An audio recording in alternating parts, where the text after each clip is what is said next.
Hello and welcome to part 5 of the lesson Managing Crisis. I want to say a big thank you to those of you who've reached out personally to let me know how impactful this lesson has been to you, especially with what we're going through right now in the world.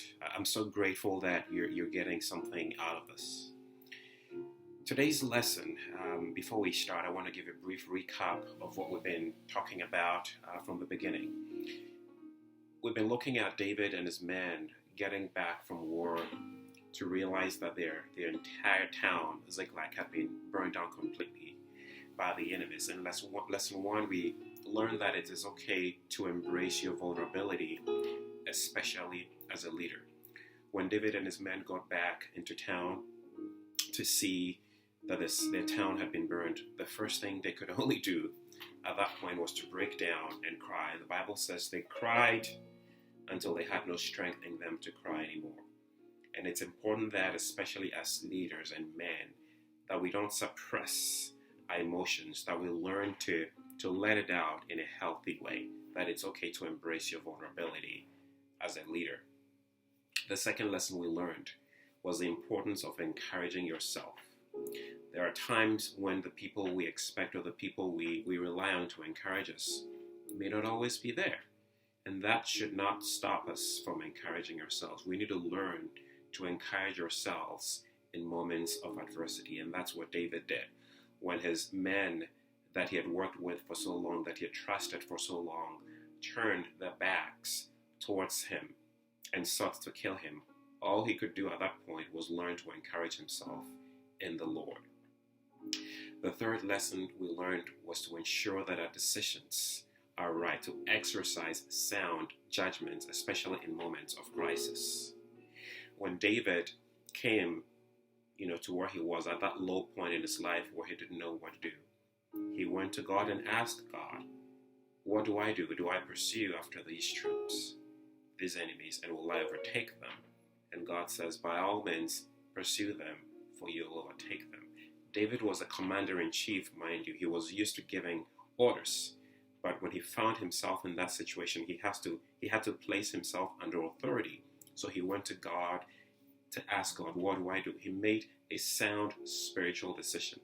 We talked about the kind of decisions that we make. We talked about emotional decisions. These are decisions that we make when we're emotionally down. Something feels right or looks right, and we make decisions. And we learned that the fact that something looks right or something feels right does not always make it right. We also looked at rational decisions. If it appeals to our rational minds and it makes sense, does not always make it right. But then we looked at spiritual decisions, which is the kind of decision that David made. He went to the Lord and asked. He inquired of the Lord what steps he needed to take. And it's important that when we're going through moments of crisis, that we don't rely solely on our emotions or on our intellect, right? But we go to God. We seek wise counsel to make sure that the decisions that we make are sound and spiritual. In part 4, we talked about the importance of evaluating our strategy. When David's 200 men couldn't make it, when they felt so tired, David had to assess. He had to look at the resources left. Now, a third of his troop was significant considering the feat or the task ahead of them. They were going to raid an entire enemy. They're going to war. And a third of the resources that he had, 200 people out of the 600, was a huge deficit.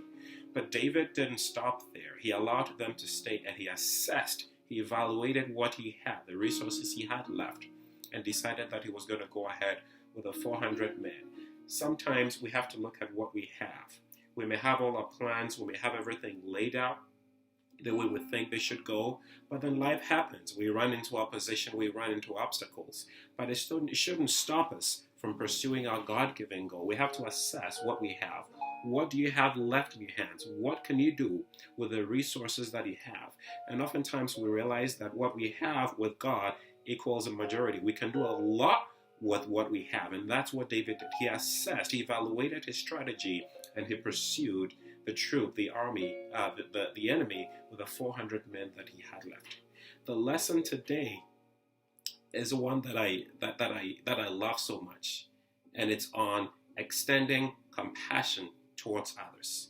Why is this significant? When David and his men were pursuing. They came across an Egyptian slave. This was a man who they didn't know, a complete stranger who had been left, who was sitting by the roadside. This man hadn't eaten anything for 3 days. He was left to die. David and his men stopped, and they brought this man to David. David asked this man, "Who are you, and where are you coming from?" The man told David, "I'm a member of the Amalekites," and these were the men who had raided Ziklag back in the day. A few days ago, they had burned the town completely. And so this man told David, "I'm a part of that army. When we're coming, I got so tired and my master left me for dead."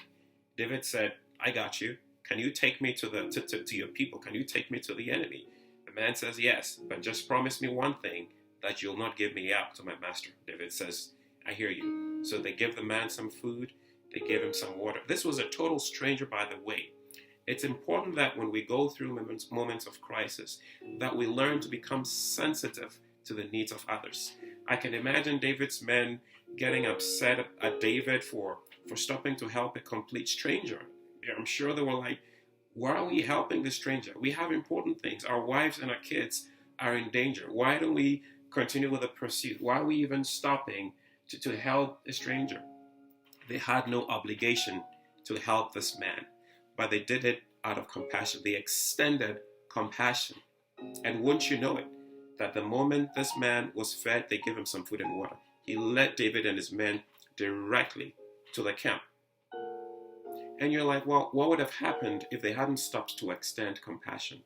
Perhaps they could have gone the longer route. It could have taken them a longer time to get to the enemy's camp. But by showing compassion, extending compassion to the stranger, he led them directly to the enemy's camp. Sometimes the answers to the problems or the solutions that we're seeking rests in someone, a total stranger. It is only when we stop in our own moments of crisis to help someone, to bless someone, can we find the answers or the blessings that we're looking for. Let's apply it to what we're going through right now. We're all facing this crisis. We all have our problems. Some people have lost their jobs. And friend, what do you mean help someone? I have my own problems. I have my own family to take care of. I get it. And I get it. By all means, let's take care of our families. Let's prioritize our own needs. But what I'm saying is sometimes, even in our own midst, even in the crisis that we're going through, it's important to extend compassion to someone. And through that, the Bible says by showing kindness to strangers, some of us have entertained angels without even knowing. So the lesson today is that even in our moments of crisis, that we stop and extend compassion towards others. What can you do for someone today? Perhaps someone you can call or text or maybe, send a little gift or food or shop. Whatever you can do, even in your moments of crisis, make it a point to extend compassion to others. That is the challenge I want to leave with you and me today. Even in our moments of crisis, it is important to extend compassion. And by doing that, we just might not know the blessing that we might be getting back. I trust that you're getting something out of this. We have one more lesson to go. We're going to conclude this tomorrow. So take this lesson and act it out. Do something nice for someone today, even in your own moments of crisis. God bless you. Have a great day, and we'll see you tomorrow. Thank you.